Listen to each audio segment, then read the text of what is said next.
Hello everyone. तो जैसा कि आज की इस क्लास में हम लोग बेसिकली देखने वाले हैं twisting torque on a cylinder और वायर, है ना। Twisting torque on a cylinder और वायर। हम लोग इससे पहले हम लोगों ने क्या पढ़ा था actually, relations between elastic constant कि हम लोग बेसिकली पहला Young modulus, bulk modulus, Poisson's ratio के बीच के रिलेशनशिप को देखा था। फिर Young modulus, modulus of rigidity and Poisson's ratio, और Young modulus, bulk modulus and modulus of rigidity. कुछ इसी तरह करके हम लोगों ने इस तरह का रिलेशंस निकाला था और हम लोगों ने पढ़ा था। तो जो भी इससे पिछले वाले क्लास को नहीं किए हैं तो वो सबसे पहले वो कर ले। हालांकि उनसे ये रिलेटेड तो नहीं कह सकता, बट वो करना चाहिए, वो भी इम्पोर्टेंट है एग्जाम के मद्देनजर में। तो चलिए देखते हैं। हालांकि आज हम लोग जो बेसिकली पढ़ने वाले हैं twisting torque on a cylinder और वायर। देखिए, ये सिलेंडर या फिर आपके एग्जाम में सॉलिड सिलेंडर भी हो सकता है और हॉलो सिलेंडर भी हो सकता है। बट देखिए, आज हम लोग जो है सॉलिड सिलेंडर को लेके हम लोग क्या करेंगे, ये एक टॉर्क को ट्विस्ट करेंगे एक सिलेंडर में, मीन सॉलिड सिलेंडर में एक टॉर्क को मतलब कि ट्विस्ट कराएंगे और उससे मतलब कि वो रिलेशंस को निकालेंगे, है ना, और इस्टेब्लिश करेंगे इक्वेशंस को। और ये हम लोग देखेंगे कि क्या इसका एक्सप्रेशंस निकलते हैं। हालांकि इस मतलब कि आज के क्लास में हम लोग यही देखेंगे। तो हम लोग चलिए शुरू करते हैं। हालांकि कि क्या मतलब कि देखिए, सबसे पहले बात हुआ क्या, सॉलिड सिलेंडर। तो सॉलिड सिलेंडर देखिए बाबू क्या है। देखिए हम लोगों ने क्या किया, डायग्राम आप देख सकते हैं कि हम लोगों ने एक सॉलिड सिलेंडर लिया, एक सॉलिड सिलेंडर लिया जिसका लेंथ हम लोगों ने एल माना। Let L be the length of the cylinder, solid cylinder. And ये जो हमारा ये ओरिजिन पॉइंट है, ये जो ओरिजिन लाइन है ये, और ये हमारा क्या है, रेडियस है इस सिलेंडर का। R is the radius of the cylinder. और इस पे पॉइंट ए से मतलब यहाँ एक टॉर्क को अप्लाई कर रहे हैं। टॉर्क हम लोग एक मतलब कि अप्लाई कर रहे हैं। ये हमारा फिक्स्ड एंड है टॉर्क का। ये जो ए पॉइंट हमारा जो टॉर्क का फिक्स्ड है इस सिलेंडर में, ठीक है। ए पॉइंट जो हमारा फिक्स्ड है इस सिलेंडर में। और हम लोग जो है जनरेटिंग लाइन मतलब कि due to it generating line get twist. और जब ये फिक्स्ड है और ये जो जनरेटिंग लाइन है, ये जनरेटिंग लाइन मतलब इमेजनरी लाइंस बोलो या फिर जनरेटिंग लाइन बोलो, जो भी बोलो, इमेजनरी लाइंस भी बोल सकते हो आप, चाहे जनरेटिंग लाइन।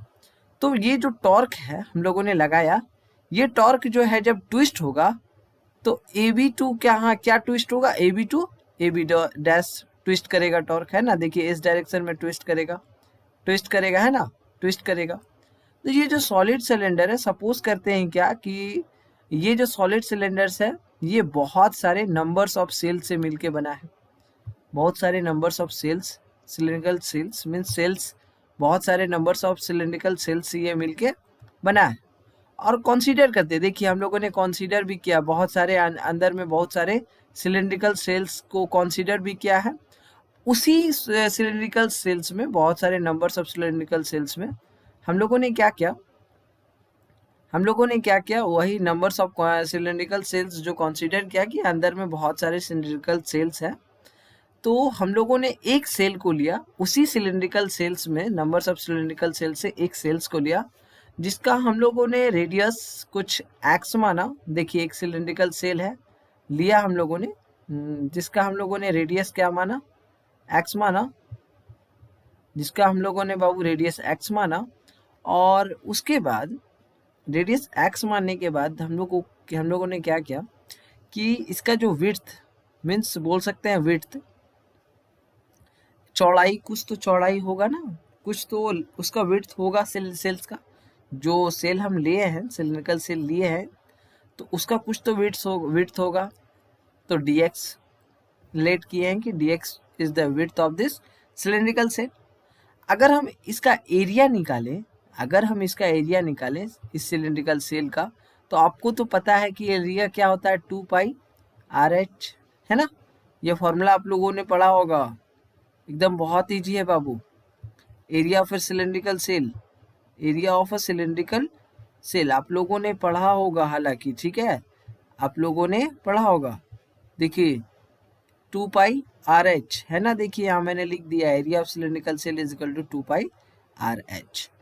तो area of cylindrical is equal to 2πR।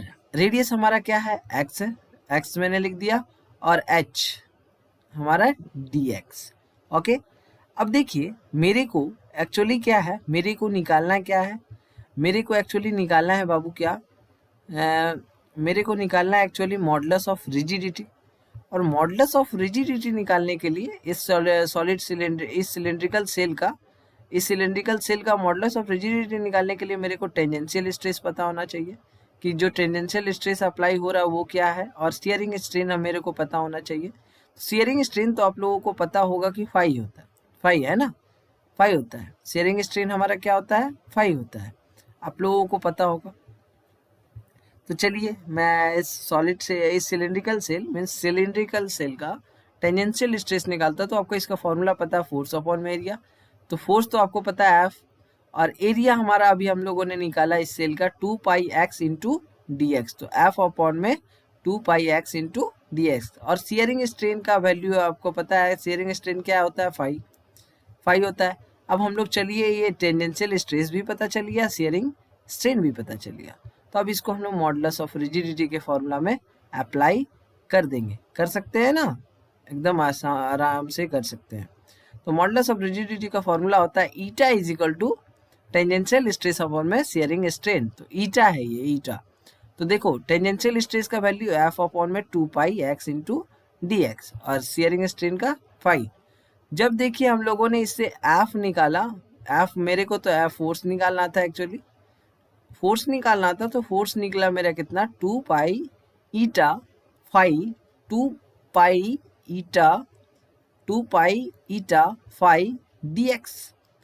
अगर हम देखो टॉर्क निकालेंगे, मेरे को तो अब टॉर्क जरूरी है कि मतलब ये सिलिंड्रिकल सेल का, जो सिलिंड्रिकल सेल मैंने लिया है वो जो ट्विस्ट कर रहा है, तो उसका मतलब कि वो कितना टॉर्क उसको जरूरी है, ट्विस्ट करने के लिए कितना टॉर्क जरूरत होगा, आपको पता है formula del torque is equal to force into perpendicular distance, del torque is equal to force into perpendicular distance. और del torque is equal to force का वैल्यू आपको पता है 2π ईटा फाई dx। अभी आपने फोर्स का वैल्यू निकाला 2π eta phi dx, यहाँ से फोर्स का वैल्यू निकाला आपने। अब परपेंडिकुलर डिस्टेंस हमारा कितना था, x था, परपेंडिकुलर डिस्टेंस हमारा कितना था, x था। देखो दिखाता हूँ कैसे परपेंडिकुलर डिस्टेंस हमारा, देखो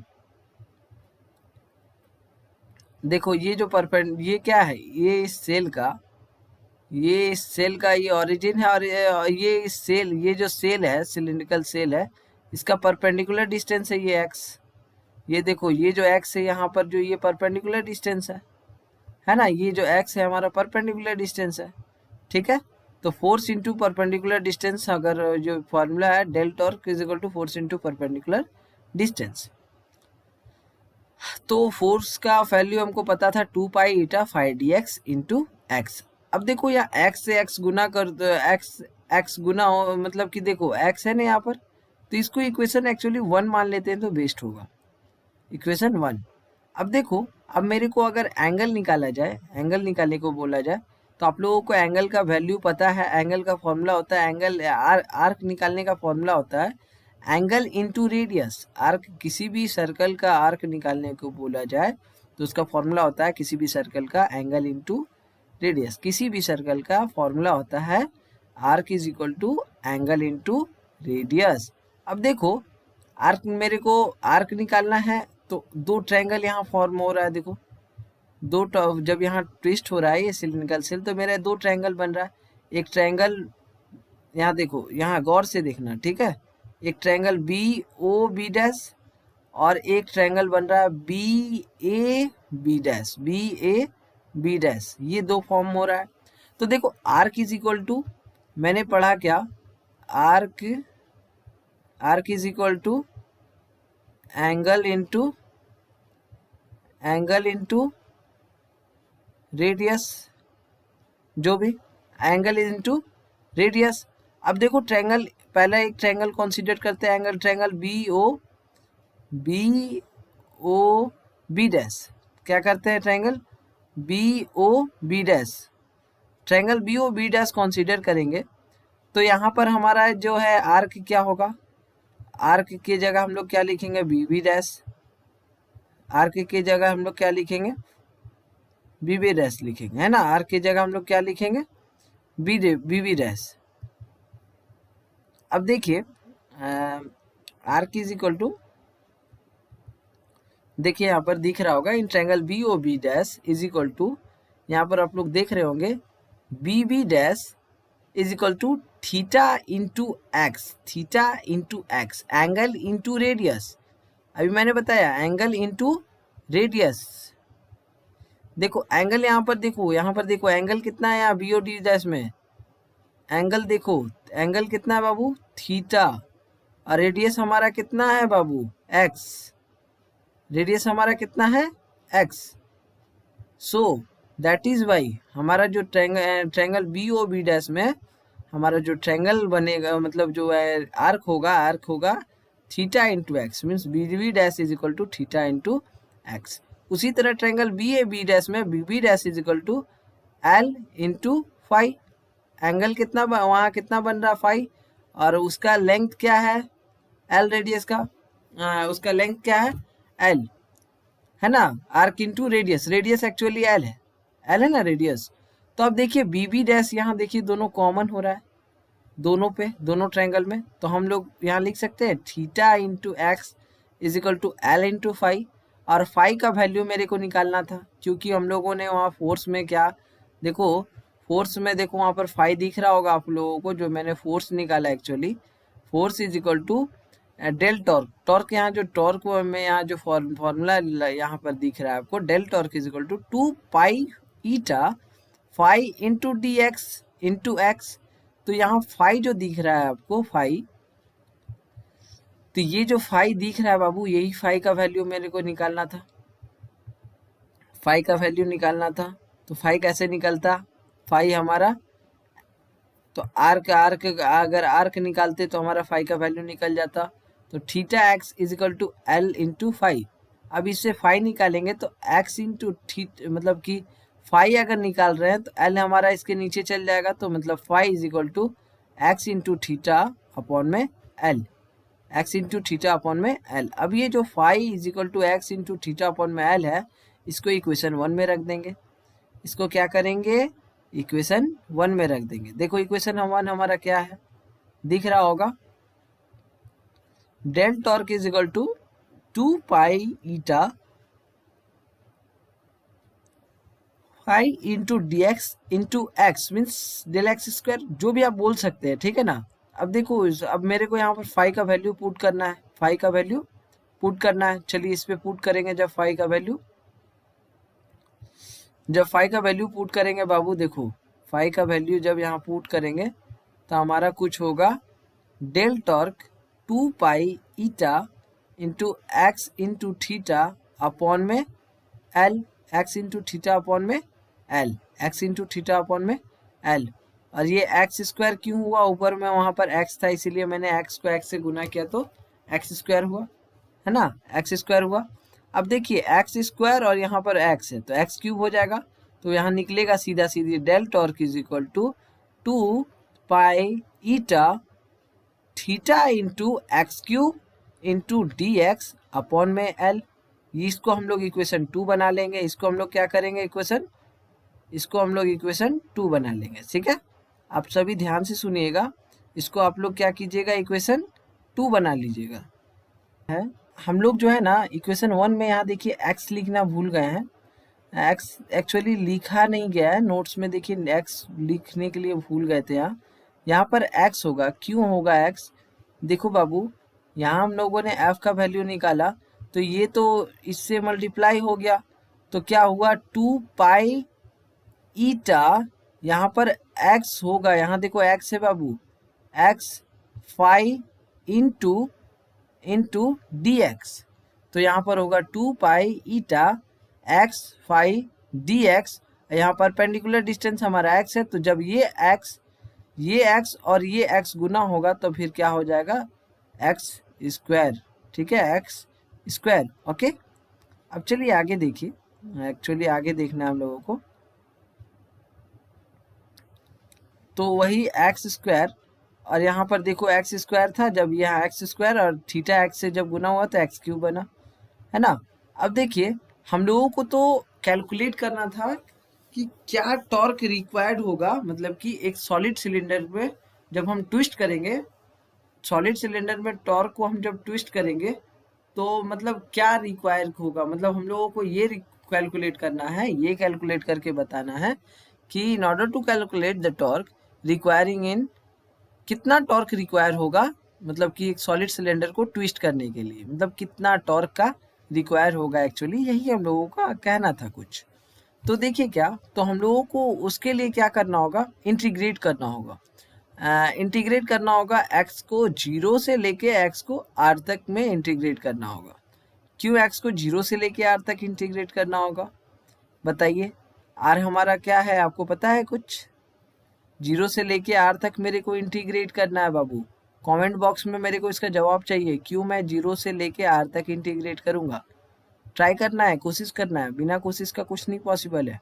तो 0 से लेके मैं r तक इंटीग्रेट करूंगा, तो मेरे को ये पता है डेल टॉर्क था, तो यहाँ टॉर्क बचा इंटीग्रेट करने से। यहाँ कुछ इंटीग्रेट टॉर्क यहाँ है, और ये 2 पाई ईटा थीटा अपॉन में एल, ये हमारा कांस्टेंट है, और एक्चुअली अंदर में एक्स क्यूब अपॉन में x cube into D x को इंटीग्रेट करेंगे अब हम 0 से r तक। अब देखो ये तो हमारा बाहर ही रहेगा। अब ये एक्स क्यूब का इंटीग्रेशन करेंगे तो एक्स का पावर 4 अपॉन में 4 0 से r तक। अब ये 4 को मैं बाहर ले लूँगा, जब 4 को मैं बाहर ले लूँगा तो यहाँ टॉर्क इज इक्वल टू, आपको देखिए यहाँ दिखेगा, अच्छे से दिखेगा, एक मिनट हाँ, यहाँ पर आप लोगों को अच्छे से दिखेगा। क्या, देखिए कि जब मैंने 4 को बाहर लिया तो ये 4 से ये 2 से ये 4 कट गया 1 टाइम्स में, ये 2 टाइम्स में। अभी एक जगह पर मेरे को x के जगह r का r लिखना है, और एक जगह x के जगह 0 लिखना है। तो एक जगह r का पावर 4 हो गया, और एक जगह 0 का मतलब कि बोल सकते हैं ना 0 का पावर 4 तो 0 होगा, है ना। अब देखिए ये क्या है, वहां बचा सिर्फ r का पावर 4। अब देखो मेरा क्या निकला equation, torque is equal to pi eta, क्योंकि यहाँ तो वो 2 कट गया, pi eta theta into R का पावर 4 अपॉन में 2l, इसको इक्वेशन 3 बना लीजिएगा। ये इक्वेशन 3 जो हमारा यहाँ पर दिख रहा है आपको, torque is equal to pi eta theta into R का पावर 4 अपॉन में 2l, ये हमारा इक्वेशन है, रिक्वायर इक्वेशन है एक सॉलिड सिलेंडर का ट्विस्ट करने का, for twisting a solid cylinder, यही मेरा रिक्वायर इक्वेशन है। और एक पॉइंट याद रखिएगा, टॉर्क जो है डायरेक्टली प्रोपोर्शनल होता है आर के पावर 4 का। यहाँ जो आर का पावर 4 है, ये टॉर्क जो है डायरेक्टली प्रोपोर्शनल होता है बाबू उसका, और थीटा का भी, और इनवर्सली प्रोपोर्शनल होता है एल का, ठीक है। टॉर्क जो है लेंथ का इनवर्सली प्रोपोर्शनल होगा, टॉर्क जो है एल का क्या होगा बाबू, इनवर्सली प्रोपोर्शनल होगा। So that is why. और देखिए आप लोगों से पूछा जाए कि टोर्सनल रिजिडिटी क्या होता है, टोर्सनल रिजिडिटी मतलब torque requiring per unit angular twist is called torsional rigidity, torque required per unit angular twist is called torsional rigidity. इसका कुछ वैल्यू होगा टॉर्क अपॉन में theta is equal to pi eta R का power 4 upon में 2l। आप लोग के exam में अगर पूछा जाएगा कि सॉलिड सिलेंडर के लिए अगर आपके एग्जाम में पूछा जाएगा तो कुछ नहीं करना है बाबू, बस मतलब क्वेश्चन रहेगा कौन सी मतलब कि मतलब बोल सकते हैं कि twisting torque on a cylinder और अ वायर कुछ करके ही होगा। सॉलिड बहुत कम चांस होता है सॉलिड या हॉलो देगा, बस वहाँ देगा twisting torque on a solid cylinder और अ वायर। तुम हॉलो को भी लेके कंसीडर करके बना सकते हो और सॉलिड को भी। हॉलो और सॉलिड का हालांकि थोड़ा सा बीच में डिफरेंस होता है, बट इक्वेशन दोनों का सेम है। तो चलिए आज के लिए बस इतना ही। अगर आपको ये वीडियो अच्छा लगा तो इस चैनल को सब्सक्राइब जरूर कीजिएगा, और लाइक ज़रूर कीजिएगा और ये ज़रूर बताइएगा कि कैसा लगा आपको ये वीडियो। मैं नेक्स्ट वीडियो फिर से कोशिश ज़रूर करूँगा कि और इसे अच्छा बनाकर आपको दे सकूँ। तो आज के लिए बहुत बहुत धन्यवाद। मिलते हैं हम लोग नेक्स्ट वीडियो में।